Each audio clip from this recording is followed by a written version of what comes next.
जय हिंद साथियों, बहुत बहुत स्वागत है आप सभी लोगों का राजर्षि क्लासेस पर। मैं प्रिया आज आपके साथ आपका ये जो है सीटेट ईवीएस का पेडागोजी का ये क्लास 3 रहने वाला है और इसमें हम कंप्लीट पेडागोजी आपकी डिस्कस करने वाले हैं। सीटेट पेडागोजी में ज़्यादा कुछ खास चीज़ें होती नहीं है, जितनी भी ऐसे स्किल्स हो गई, थीम्स हो गई, उसके ऊपर हमने पहले ही डिस्कशन कर लिया है। वो वीडियो आपने नहीं देखी है तो आप उसको देख लीजिए। जो 15 नंबर की पेडागोजी आती है वो इन्हीं सब में से आती है। इसके साथ हमने उस वीडियो में जो है एनसीएफ के बारे में भी देखा था और थोड़ा बहुत टेक्स्ट बुक के बारे में देखा था और क्या क्या मतलब कैसी होनी चाहिए उसके बारे में देखा था। तो ये जो 15 मार्क्स हैं ये काफ़ी इजी, मतलब बहुत ही कम चीज़ें पढ़ करके आप आराम से जो है उसको लेकर आ सकते हैं।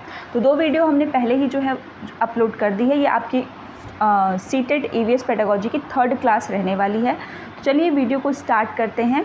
और जितने लोग भी चैनल पर पहली बार विजिट कर रहे हैं तो चैनल को सब्सक्राइब ध्यान से कर दें। इसके साथ बगल में बेल आइकन होगा, उसको प्रेस करके वीडियो को लाइक कर दिया करें। तो चलिए देखिए, सबसे पहला एक क्वेश्चन आता है और ये बहुत सारे लर्नर्स को फंसाता है। वो सबसे पहला ही आपका यहाँ पर है इंटीग्रेटेड लर्निंग या इंटीग्रेटेड एजुकेशन। जैसे हम कहते हैं ईवीएस, एक तो ईवीएस का फुल फॉर्म भी पूछता है, भाई ईवीएस का फुल फॉर्म क्या है। ठीक, तो ईवीएस का फुल फॉर्म है इन्वायरमेंटल स्टडीज़। ठीक, अभी आपको लग रहा है कि नहीं इन्वायरमेंटल स्टडी ही तो होगा, बट जब ये ऑप्शन देता है ना तो फिर ऑप्शन में कन्फ्यूजन होती है। तो आप इसको पहले से ही अपना एकदम तैयार रखिए कि भाई ईवीएस का मतलब है इन्वायरमेंटल स्टडीज़। इसको ऑल टाइम फेवरेट, क्योंकि ये है कि ऐसे क्वेश्चंस जो है ना होते बहुत ईजी हैं, but due to lack of revision हम वहाँ गलत कर देते हैं। तो इन्वायरमेंटल स्टडीज़ सबसे पहले तो इसका ये नाम है। क्या नाम है भाई? आप क्या पढ़ने जा रहे हैं? तो हम पढ़ने जा रहे हैं इन्वायरमेंटल स्टडीज़। क्या पढ़ने जा रहे हैं हम पढ़ने जा रहे हैं इन्वायरमेंटल स्टडीज़ को। Let's come with this integrated learning. क्यों ईवीएस को, जैसा हमने एनसीएफ में भी कल पढ़ा कि भाई इसको आपको चाइल्ड को एक इंटीग्रेटेड फॉर्म में पढ़ाना होता है। So what do you mean by that integration? Integration का मतलब है कि सबको जोड़ देना। क्लियर? तो भाई अब हम ईवीएस को हमने समझा कि हम ईवीएस को इन्वायरमेंटल स्टडी कह रहे हैं। तो आखिर इसके अंदर कौन कौन से सब्जेक्ट हैं जिनको हम ऐड ऑन करेंगे? तो याद रखिएगा, इसके अंदर 3 सब्जेक्ट हैं। ये क्वेश्चन आया हुआ है, बहुत ध्यान से देखिए। पहला साइंस होता है जो आपका विज्ञान है। दूसरा आपका सोशल स्टडी होता है, सोशल साइंस नहीं, सोशल स्टडी। और तीसरा एनवायरनमेंट होता है। ये तीनों लोगों को ईवीएस के अंदर जो है इंटीग्रेट करके इनके टॉपिक्स को पढ़ाया जाता है। तो कौन कौन से सब्जेक्ट हैं?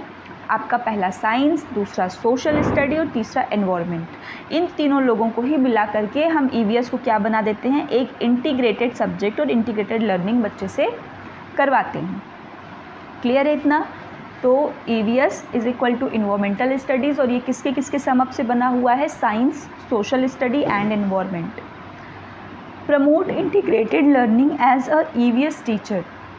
तो आपको एज अ ईवीएस टीचर कैसी लर्निंग को प्रमोट करना है? तो वहाँ ऑप्शन देगा इंटीग्रेटेड लर्निंग, सिंगल लर्निंग या कोऑपरेटिव लर्निंग। तो आपको इंटीग्रेटेड लर्निंग को पहले प्रमोट करना है।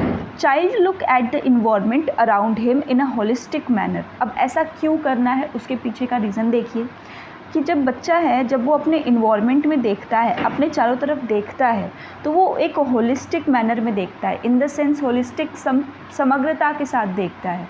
ऐसा नहीं है कि वो देखेगा तो कहेगा कि ये तो प्लांट है, ये तो लिविंग है, उस जिस गमले में है वो तो नॉन लिविंग है। ऐसे नहीं देखेगा।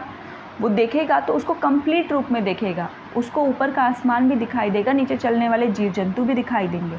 तो बच्चा जब इन्वायरमेंट को ऑब्जर्व कर रहा है या देख रहा है तो वो उसको होलिस्टिक मैनर में ही कर रहा है। And does not compartmentalize any topic into science and social science. और उस समय पढ़ते हुए वो ये भी नहीं करता है कि भाई ये तो साइंस का सब्जेक्ट है, इसको ऐसे पढ़ेंगे, और ये सोशल साइंस का है, इसको बाद में पढ़ेंगे जब आएगा चैप्टर तब। वो उन दोनों को एक पार्ट के रूप में ही देखता है। ठीक, child look as a part of his environment. वो अपने इन्वायरमेंट, अपने पर्यावरण के अधीन ही उन सारी चीज़ों को देखता है कि उसका भी वो क्या है, पार्ट है।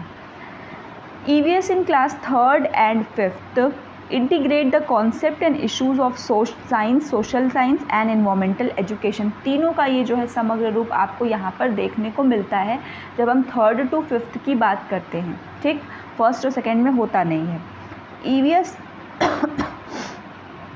EVS is not there in class 1st and 2nd। अगर हम बात करें तो जो है क्लास 1 और 2 में EVS नहीं है। ये बात मैं काफ़ी बार खुद बोल चुकी हूँ।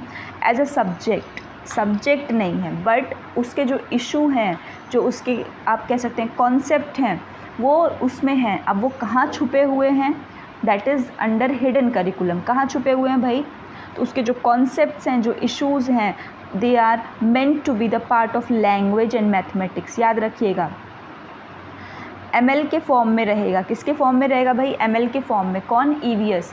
मैथमेटिक्स और लैंग्वेज के अंदर वो हिडन फॉर्म में रहता है, ML के फॉर्म में। ठीक, डायरेक्टली नहीं बच्चे को दिखा रहे, इनडायरेक्टली बच्चे को कनेक्ट कर रहे हैं। जैसे मैथ्स में रहेगा ना कि इतने ट्रीज़ कट हुए तो क्या होगा, ठीक, जो है ऑक्सीजन देता है तो ऑक्सीजन की मात्रा बढ़ेगी या घटेगी, तो बच्चा उसे सोच करके बताएगा। इसी तरह लैंग्वेज में भी कुछ ऐसे टॉपिक्स डाल देते हैं जो कि नेचर से रिलेटेड है, तो इससे जो है वो बच्चा उससे अलग नहीं रहता, एकाएक उसके सामने नहीं आता, वो उन चीज़ों से, इशू से अवेयर रहता है। क्लियर है। और कहाँ पे वो जो है डायरेक्टली नहीं होता, तो क्लास 1 और क्लास 2 में। ये जितनी भी चीज़ें, ये सारे क्वेश्चन में पूछे गए हैं, मोस्ट इम्पॉर्टेंट पेडागोजी के क्वेश्चन हैं।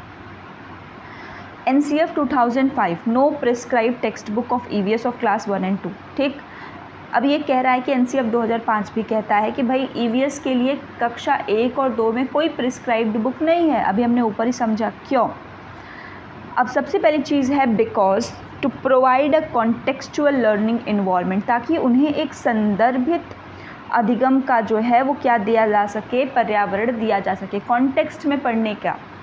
अब वो जो संदर्भ है वो उनको मैथ के थ्रू, जो मैंने अभी बताया ना, ML मैथ के थ्रू और लैंग्वेज के थ्रू मिलता है। जो कॉन्टेक्चुअल लर्निंग है वो किसके थ्रू मिलती है उनको, मैथ के थ्रू और लैंग्वेज के थ्रू। क्लियर है। Next, text book. देखिए टेक्स्ट बुक पे बहुत क्वेश्चन आता है। Not the only source of knowledge, ठीक, ये हमेशा याद रखिए, ओनली सोर्स नहीं है। जैसे सिर्फ textbook is one of the sources but not the only resource या only source of knowledge, but should support children to construct knowledge. But ये क्या करता है, सपोर्ट करता है बच्चे के नॉलेज को क्रिएट करने में through all sources such as people, through their environment, newspaper etcetera.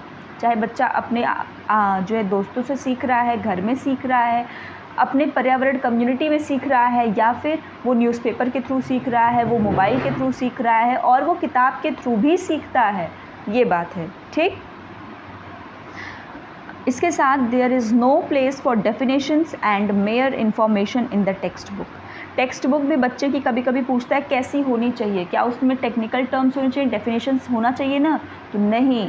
अगर आप 5th तक के EVS के बच्चे की बात कर रहे हो तो उसमें डेफिनेशंस के लिए कोई जगह नहीं है, और बहुत ज़्यादा इन्फॉर्मेशन भरने पर भी उसमें जोर नहीं दिया जाता है।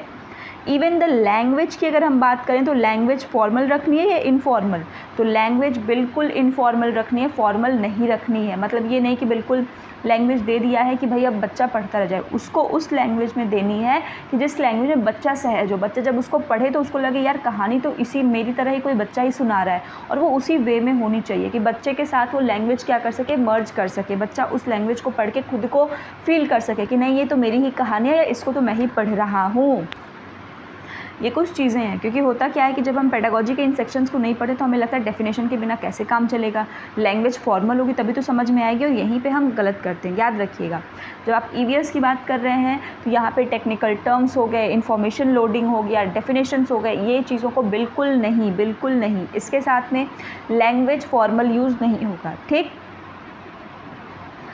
लेज़र द बर्डन ये आपके NCF 2005 का वो भी था कि भाई बच्चों से जो बोझ है ना उसको कम करना है। वो किस बोझ को कम करने की बात करता है, देखिए, flexibility in the daily time table is require in order to actually devote the days of teaching. Time table में फ्लेक्सिबिलिटी होनी चाहिए, ये भी क्वेश्चन है कि भाई टाइम टेबल बच्चे का कैसा हो, रिजिड हो, स्टैंडर्डाइज हो, फ्लेक्सिबल हो या कैसा हो। तो टाइम टेबल फ्लेक्सिबिलिटी हो, फ्लेक्सिबल होने से क्या है कि बच्चे के अंदर मोनोटोनी नहीं आएगी कि भाई रोज़ आकर वही 2 क्लास पढ़ो, फिर खाना खाओ, फिर 2 क्लास और पढ़ो। सो फ्लेक्सिबिलिटी होने से क्या है, उसके अंदर न्यूनेस रहेगी कि आज देखो आज क्या होता है, थोड़ी एक्साइटमेंट होगी। ठीक, तो रिजिडिटी जो है हमें टाइम टेबल में नहीं रखना है, फ्लेक्सिबिलिटी रखनी है। The methods of teaching, let's come to the methods of teaching and evaluation पे हमने कल भी चर्चा करी थी। The method of teaching and evaluation will also determine the effectivity of the present text book in order to make the experience good at school. ठीक है, अब ये कह रहा है कि भाई जो आपका टेक्स्ट बुक है उस पे भी डिपेंड करता है कि वो बच्चे को जो है आप जो मेथड पढ़ा रही हैं, जिस तरीके से भी पढ़ा रही हैं, और जो इवैल्यूएशन है उसमें उस बुक का भी बहुत बड़ा योगदान है जिससे आप पढ़ा रही हैं। उस बुक की लैंग्वेज कैसी है, वो बुक कितना अच्छे से बच्चों की रीच तक हो पा रही है। तो छोटे बच्चों की बुक में आप देखेंगे तो आपको काफ़ी बड़े बड़े पोस्टर्स दिखाए जाते हैं, रंगीन रंगीन चीज़ें दिखाई जाती हैं, जिससे बच्चा वो देख कर ही समझ जाता है अच्छा इसने पेड़ को अब काट रहा है तो अब ऐसा हो रहा है, इस टाइप से। High priority and space should be given and opportunity for contemplation. देखिए ये जो बात है ये बहुत इंपॉर्टेंट है कि बच्चे को खुद से डेवलप होने का आपको टाइम देना है, उसके होलिस्टिक डेवलपमेंट होने में भी टाइम लगेगा। ऐसा नहीं कि आपने आज पढ़ा और कल बच्चा साइंटिस्ट बन जाएगा, ऐसा नहीं होगा। तो प्रायोरिटी और स्पेस बच्चे को खुद भी आपको देना है और उसके साथ साथ उसको एम्पल ऑफ अपॉर्चुनिटी भी देनी है, उसको समय भी देना है फॉर कॉन्टेम्पलेशन के लिए। वॉन्डरिंग मतलब ऐसा ना हो कि आप जो है बच्चा जो है बहुत आश्चर्य कर जाए, इस टाइप से। इसके साथ मतलब कि बच्चे को आपको नई नई चीज़ें भी करानी हैं, ठीक, डिस्कशंस कराने हैं। डिस्कशन बहुत अच्छा है और ये बहुत मतलब सीटेट का जो है वो है कि भाई जितने भी सेंसिटिव टॉपिक्स आप उनको कैसे डील करेंगे, तो उनका फर्स्ट जो प्रायोरिटी रहता है वो थ्रू डिस्कशन ही है। And activities requiring hands on experience, इसके साथ ही आप उनको अपॉर्चुनिटी दे सकती हैं हैंड्स ऑन एक्सपीरियंस अपने सामने करवा करके, ऐसी एक्टिविटी करवा करके जिसमें जो है उनका पार्टिसिपेशन बहुत ज़्यादा हो, ठीक, इस प्रकार से आप उनको चीज़ें करवा सकती हैं। क्लियर है? तो यहाँ पे कॉन्टेम्पलेशन के लिए भी आप उनको प्रमोट करेंगे। कॉन्टेम्पलेशन का मतलब क्या है कि उनको अधिक से अधिक जो हायर चीज़ें होती हैं उसको सोचने में मदद करवाएं। जैसे कि आप देखेंगे टेक्स्ट बुक, ये जो बच्चे बहुत तेज़ हैं ये उनके लिए है कि जैसे आप देखेंगे कि बुक्स के लास्ट में हॉट्स दिया रहता है, हायर ऑर्डर थिंकिंग स्किल, कि आपने चैप्टर को पढ़ लिया, अब उसके बाद सोचो ऐसा होता तो क्या होता है, इस टाइप से जो होता है ना कि हॉट्स के क्वेश्चंस, जिनको ऐसा नहीं कि सब बच्चे ही सॉल्व कर लें, तो हॉट्स के जो क्वेश्चंस हैं वो प्रोवाइड करवाना ताकि बच्चे मोनोटोनी ना फील करे क्लास के अंदर। क्लियर है? Promote peer learning, group learning and then improve social skills, ये भी काम आपको करना है। Text book of EVS is child centered, EVS की टेक्स्ट बुक चाइल्ड सेंटर्ड होनी चाहिए। इसी कारण से उसमें डेफिनेशंस को कोई जगह नहीं दी गई है, टेक्निकल टर्म्स को कोई जगह नहीं दी गई है, फॉर्मल लैंग्वेज को कोई जगह नहीं दी गई है, ठीक। So that children get a lot to space to explore and not compelled to learn by rote. ऐसा क्यों है? इसीलिए है चाइल्ड सेंटर, ताकि बच्चा अपने पेस ऑफ लर्निंग से सीख सके, बच्चे को स्पेस दिया जा रहा है, अपॉर्चुनिटी दी जा रही है, और ताकि इसलिए नहीं कि किसी की भी किताब ला करके रख दी गई है और अब उसको बस रटना है और रट करके आगे जाना है। क्लियर है? तो इतनी चीज़ें थी जो कि आपके पेडागॉजी सेक्शन में थी, जो हमने 3 क्लासेस में छोटे छोटे वीडियोज़ हैं, बहुत ज़्यादा बड़े नहीं हैं। इसमें आप जो है इसको अच्छे से जो है पढ़िए, ठीक। इससे आपको फ़ायदा बहुत होगा जो ये 3 क्लासेस आपके पेडागॉजी के हैं। इसके अलावा कंटेंट अधिक से अधिक जो है उसको रिवाइज़ करिए। कंटेंट की क्लास भी हम जल्दी ही करेंगे। इसके बाद जो है PYQ, कुछ आपके ऑलरेडी 15 to 30 क्वेश्चंस जो है वो पड़े हुए हैं, तब तक आप उनको भी रिवाइज़ करा करिए। और इसके साथ ही मुझे उम्मीद है कि सेशन आपको समझ में आया होगा और आप लोगों के लिए हेल्पफुल रहा होगा। वीडियो पसंद आई हो तो लाइक कर दें, पहली बार चैनल पर आए हैं तो चैनल को सब्सक्राइब कर दें, बगल में बेल आइकन उसको भी प्रेस कर दें। तो चलिए मिलते हैं अगली वीडियो में कंटेंट वाली क्लास के साथ। तब तक अपना ख्याल रखें, स्वस्थ रहें। धन्यवाद।